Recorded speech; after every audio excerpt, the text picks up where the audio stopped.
मित्रों, मेरा नाम ओंकार है और मैं महाराष्ट्र के नांदेड़ का रहने वाला हूँ। आज मैं आपको मेरे भाई के साथ घटी सच्ची घटना आपको बताना चाहता हूँ। मेरा भाई साइंस कॉलेज में पढ़ता है और उसके करीब एक छोटा जंगल है और उनको उसी रास्ते से कॉलेज जाना पड़ता है।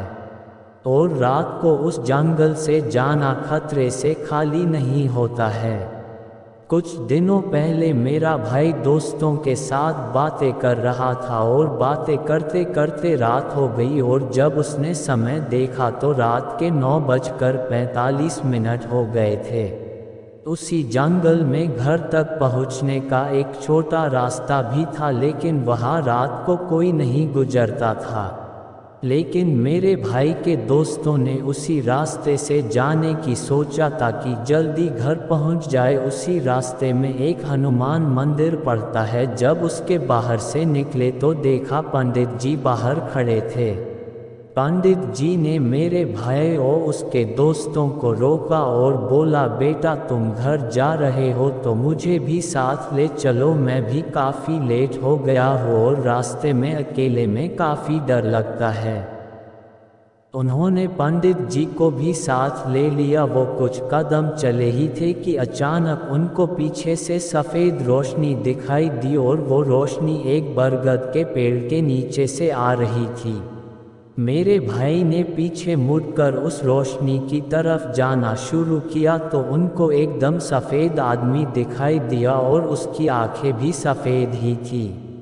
मेरा भाई बुरी तरह डर गया और भागकर दोस्तों के पास आया और उनको उस आदमी के बारे में बताया। मेरे भाई के दोस्त भी उसको अब देख पा रहे थे और वो जोर जोर से चिल्ला रहे थे, कौन है तू, कौन है तू।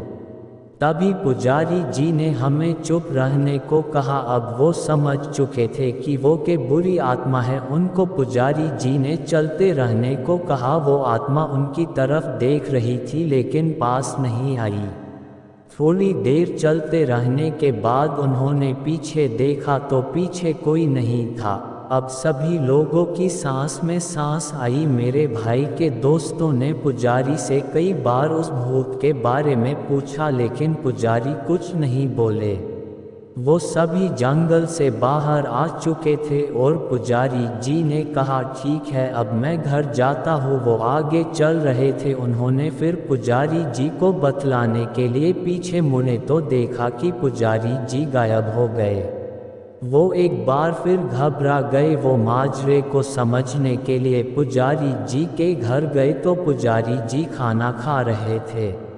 उन्होंने उनसे पूछा, आप कहाँ गायब ही गए? तो उन्होंने कहा, बेटा मैं तो 8 बजे रोज घर आ जाता हूँ और तुम लोग क्या बात कर रहे हो। वो पुजारी से बात किए बिना डर के मारे निकल पड़े और रास्ते में उन्हें एहसास हुआ कि शायद उनको उस विपत्ति से बचाने के लिए खुद शायद पुजारी के वेश में आए थे। मेरा भाई और उसके सभी दोस्त हनुमान जी के अनन्य भक्त हैं। मित्रों, ये मेरे भाई के साथ घटी सच्ची घटना है।